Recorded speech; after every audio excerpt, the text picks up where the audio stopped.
ఇప్పటివరకు మనం 23 అధ్యాయాలు కంప్లీట్ చేస్తున్నాం. ఇప్పుడు 24 అధ్యాయంకొచ్చాం. 24 అధ్యాయంలో ఇస్సాకుకు భార్యగా రిబ్కా దేవుని ప్రణాళిక ద్వారా ఎలా ఎన్నుకోబడిందో మనకు స్పష్టంగా తెలుస్తుంది. అదేవిధంగా విశ్వాసము, దాని ద్వారా కలిగే ఫలితాలు, దేవుని ప్రణాళిక అంటే ఏంటి? దేవుడు తన దూతలను పంపించి ముందుగానే తన కార్యాలు ఎలా నెరవేరుస్తాడు? దేవుని మీద ఆధారపడితే ఎటువంటి ఫలితాలు ఉంటాయని అనేక అంశాలు మనకి ఈ అధ్యాయంలో స్పష్టంగా తెలుస్తూ ఇంకెందుకు ఆలస్యం, మనం వీడియోలోకి వెళ్ళిపోదాం.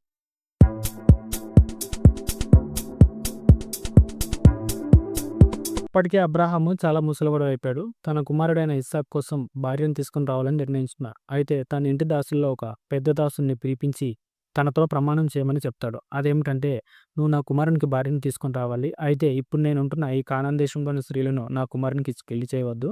నువ్వేం చేస్తావంటే, నా సొంత బంధువుల దగ్గరికి వెళ్ళి, నా ఊరికి వెళ్ళి అక్కడి నుంచి ఒక అమ్మాయిని తీసుకొని రావాలి ఇస్సాకు కోసం అని చెప్పేసి చెప్తాడనమాట. అప్పుడు ఆ దాసు అంటాడు కదా, ఒకవేళ అక్కడి నుంచి ఆ స్త్రీ ఇక్కడికి రావడానికి ఇష్టపడకపోతే మరి ఇక్కడ నుంచి ఇస్సాకుని అక్కడికి తీసుకెళ్ళొచ్చా అంటే, ఎట్టి పరిస్థితుల్లో నువ్వు ఇస్సాకుని ఇక్కడ నుంచి అక్కడికి తీసుకెళ్ళొద్దు. నేను ఎవరైతే నన్ను పిలిచారో, ఎవరైతే నన్ను ఇక్కడికి రప్పించారో ఆ దేవుడైన యెహోవా ఆయన దూతను నీకు ముందుగా పంపిస్తాడు. కార్యాన్ని సఫలం చేస్తాడు. నువ్వు భార్యను తీసుకొని వస్తావు. అక్కడి నుంచి స్త్రీని తీసుకొని వస్తావు. ఒకవేళ ఆమె రాకపోతే ఈ ప్రమాణం విషయంలో నీకు ఎటువంటి బాధ్యత ఉండదు. అది నీకు రుణమైపోతుంది. కానీ ఇప్పుడు మాత్రం నువ్వు ప్రమాణం చేయి. నువ్వు వెళ్ళి తీసుకొని రావాలి అని చెప్పేసి అంటాడనమాట. సరే అని చెప్పేసి ఆ దాసుడు ప్రమాణం చేస్తాడు.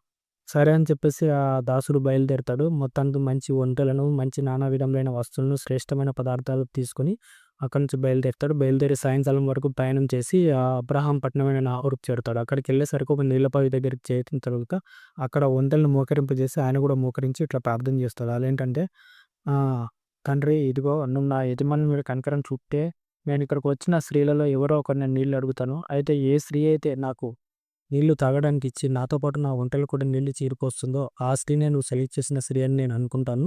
ఆ విధంగా నువ్వే నా మీద కనికరం చూపాలని చెప్పేసి తండ్రికి మోకరించి ప్రార్థన చేస్తాడు. ఆ ప్రార్థన చేసి ముగించడంలోగా వెంటనే రిబ్కా వస్తుందనమాట. రిబ్కా కడవ బిదుం మీద పెట్టుకొని ఆ నీళ్ళు వెతుకోవడానికి వస్తుంది. అయితే ఈ దాసు దొరుకుతాడు. కొన్ని తాగడానికి నీళ్లు ఉన్నాయా అని అంటే, వెంటనే ఆమె ఏం చేస్తుందంటే కడవ కుమ్మరించి తాగడానికి నీళ్ళు ఇస్తుంది. ఆ తర్వాత నువ్వు త్రాగుతే అయిన తర్వాత నేను కావాలంటే నీ వంటలకు కూడా నీళ్లు చేరిపోస్తానని చెప్పేసి ఆ ఉన్న 10 వంటలకు కూడా నీళ్లు తొందరగా తీసుకొనొచ్చి చేరిపోస్తదనమాట. అంటే ఎంత దయ, ఎంత కృప! అంటే ఆమెకి ఎంత వినయం ఉంది ఎత్తల పట్ల, అంటే సహకరించే గుణం ఉందనేది మనకి దీని ద్వారా స్పష్టంగా తెలుస్తుంది. వెంటనే ఆ దాసుడు అడుగుతాడనమాట, యెహోవా చూపించిన అమ్మాయి ఈమో కాదో తెలుసుకుందాం అని చెప్పేసి, నువ్వు ఎవరికి భర్తవంటే, నేను ఇట్లా నాహోరు మనవరాలైనటువంటి రిబ్కాను అని చెప్తాడనమాట. అప్పుడు వెంటనే ఏం చేస్తాడంటే ఆ దాసుడు, దేవుడు నాకు కృప చూపించడం మానలేదు, వచ్చిన పనిని ఇంత తొందరగా సఫలం చేశాడని చాలా ఆనందపడతానమాట. ఆనందపడి తర్వాత అడుగుతాడనమాట, నేను ఈ రాత్రి ఉండడానికి మాకు బస చేయడానికి స్థలం లేదు. మీ ఇంటి దగ్గర బస చేయడానికి స్థలం ఉందా అంటే, రండి మా ఇంటి దగ్గర కావాల్సినంత స్థలం ఉంది. మీ వంటలకు కావాల్సిన మేత కూడా ఉంది అని చెప్పేసి చెప్తాడనమాట. దాంతో దాసుడు ఆనందంగా దేవునికి మరొకసారి ప్రార్థన చేసి బయలుదేరుతాడు. అక్కడికి వెళ్ళిన తర్వాత రిబ్కా విషయం అంతా తన తండ్రికి చెప్తుంది. వాళ్ళందరూ చాలా ఆనందిస్తారు. ఇది దేవుడు ఏర్పాటు చేసిన కార్యక్రమమే తప్ప నీరు నేను అనుకున్నది కాదు. దేవుడు మన మీద కనికరం చూపాడని చెప్పి అతని తండ్రి కూడా చాలా ఆనందిస్తాడు. ఆ తర్వాత రిబ్కాను అడిగితే రిబ్కా కూడా సరే అంటుంది. దాంతో ఆనందంగా ఆ దాసుడు రిబ్కాను తీసుకొని అబ్రాహాం దగ్గరికి తీసుకొని వస్తాడు. మార్గమధ్యంలో ఇస్సాకు కనపడతాడు. ఇస్సాకుని గురించి ఎంక్వైరీ చేస్తుంది రిబ్కా. ఎవరు ఇతను అనంటే, ఇతనే నా యజమానుడు అనంటే రిబ్కా ముసుగేసుకుంటుంది. ఆ తర్వాత రిబ్కా ఇస్సాకు పెళ్లి చేసుకుంటారు. దీంతో మనకు 24వ అధ్యాయం కూడా పూర్తయింది. నెక్స్ట్ మనం 25వ అధ్యాయంలోకి వెళ్తాం. మీరు కూడా మాతో పాటు బైబిల్ జర్నీని పూర్తి చేయాలనుకుంటే దయచేసి మా ఛానల్ సబ్స్క్రైబ్ చేసుకోండి. మీకు ఏమైనా సందేహాలు ఉంటే కామెంట్ చేయండి. ఎవరికైనా ఉపయోగపడుతుందంటే షేర్ చేయండి. ఒక లైక్ చేయండి.